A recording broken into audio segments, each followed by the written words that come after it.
warahmatullahi wabarakatuh. Perkenalkan nama saya Jessica Aprilia dengan NIM 2405 176015 dari Pendidikan Komputer Angkatan 2024. Pada kesempatan kali ini saya akan menjelaskan yaitu tema yang saya ambil adalah edukasi cyberbullying dan digital dengan judul yaitu ketika privasi jadi konsumsi publik. Jadi pertanyaan yang paling menonjol di sini adalah pernahkah kita oversharing atau melakukan oversharing.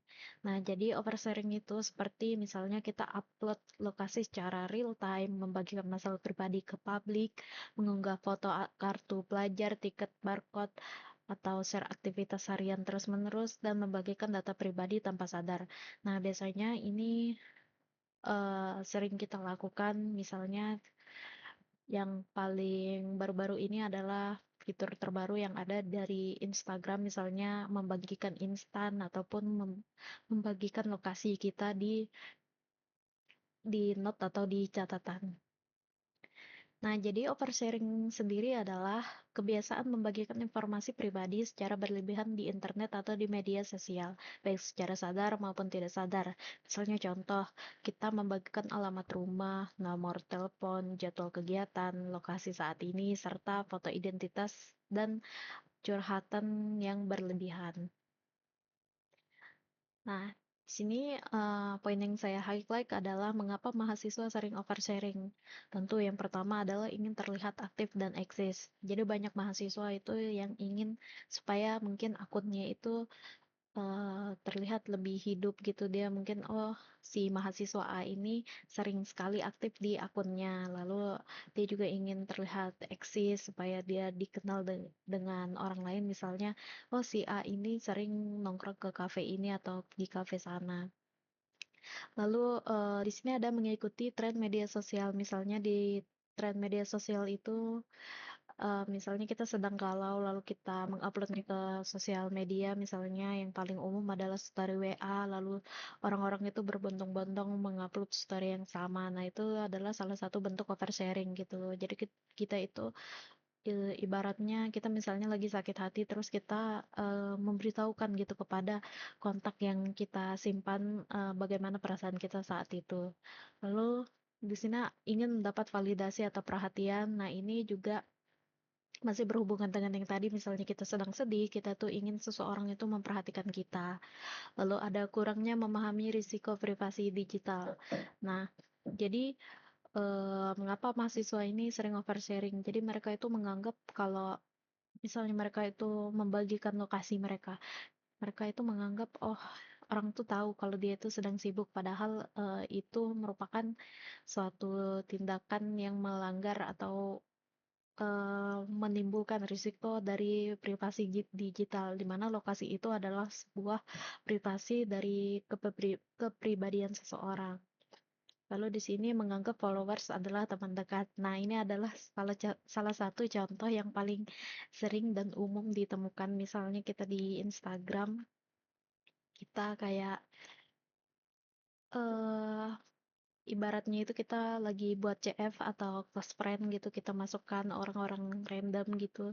Nah, itu salah satu bentuk yang oversharing. Oversharing juga karena tanpa tanpa kita ketahui orang random itu adalah ibaratnya itu orang yang di luar dari yang kita kenal. Lalu kita itu membagikan misalnya keluh kesah kita di close friend tadi ataupun membagikan kegiatan kita. Nah, itu sebenarnya mungkin saja menimbulkan berbagai risiko-risiko negatif lainnya. Nah, ini adalah contoh oversharing di media sosial. Yang pertama, misalnya foto tiket pesawat, kereta dengan barcode yang terlihat, lalu ada upload KTP atau KTM, menunjukkan lokasi rumah, membagikan password atau OTP ke orang lain, curhat konflik pribadi secara publik, serta share jadwal kuliah lengkap.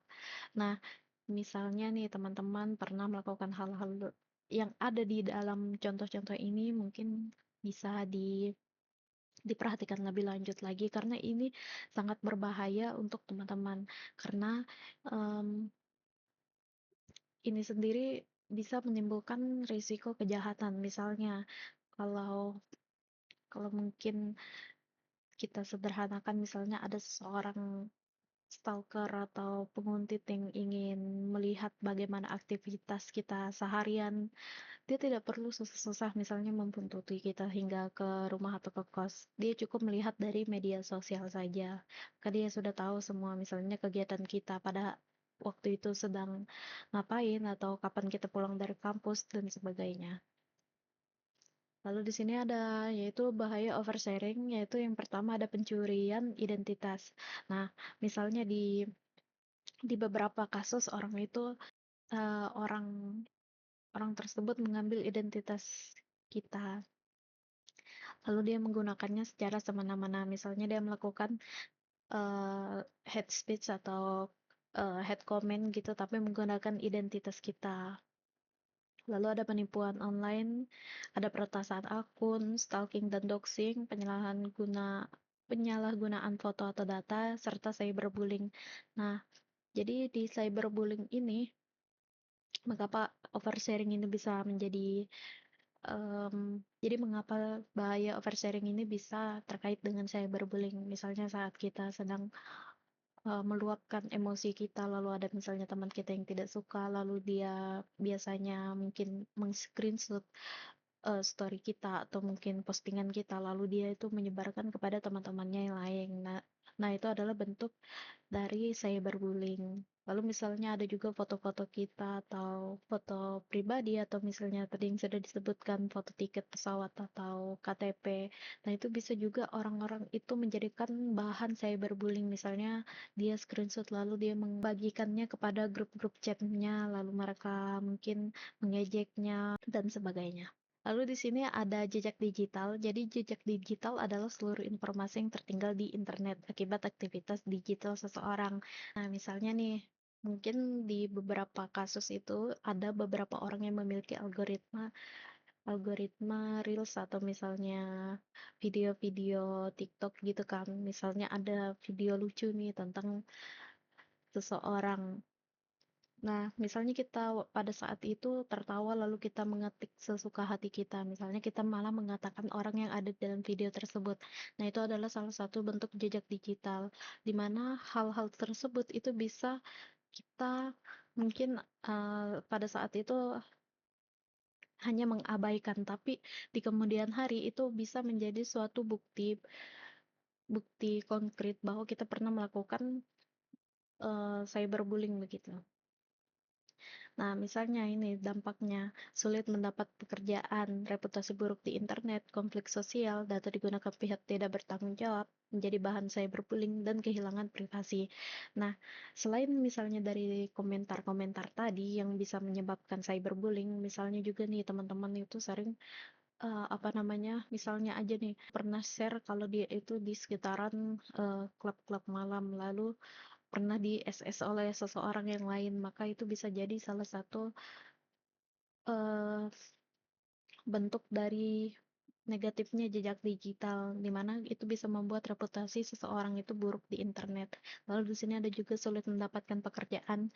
Jadi di dalam beberapa kasus orang-orang itu sering kayak head comment atau head speech sembarangan dan itu bisa eh, apa orang-orang itu nge-track.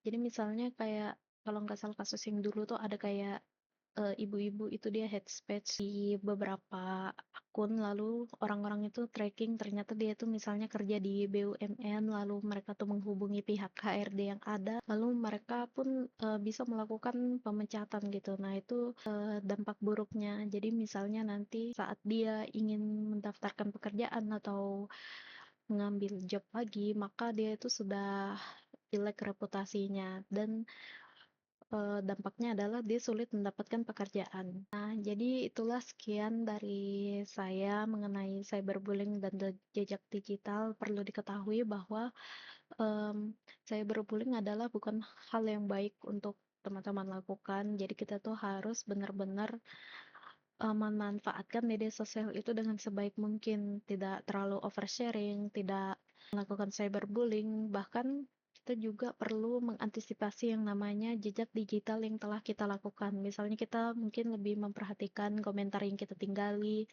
ataupun postingan-postingan yang kita sukai. Misalnya kita juga harus selektif, misalnya postingan ini mengandung ujaran kebencian, kita pastinya tentunya tidak harus memulai postingan tersebut, bisa saja kita langsung laporkan ataupun sebagainya, agar hal-hal tersebut tidak menjadi jejak digital yang akan merugikan kita di suatu saat nanti.